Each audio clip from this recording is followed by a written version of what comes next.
In Nepal, at least 128 people were killed and 140 injured when a magnitude 6.4 earthquake shook northwestern part of the country late last night. Prime Minister Narendra Modi discussed means to strengthen bilateral relations and exchange views on the situation in West Asia with his UK counterpart Rishi Sunak on Friday evening. Union Minister of Housing and Urban Affairs and Petroleum and Natural Gas Hardeep Singh Puri will visit Kohima today to inaugurate the multi-level car parking constructed under the Smart City mission.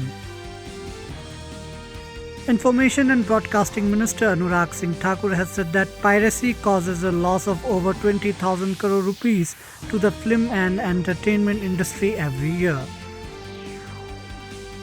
Union Minister of Ports, Shipping and Waterways Sarbananda Sonowal flagged off the maiden voyage of the vessel Costa Serena, the first international cruise liner in India from Mumbai on 3rd November 2023.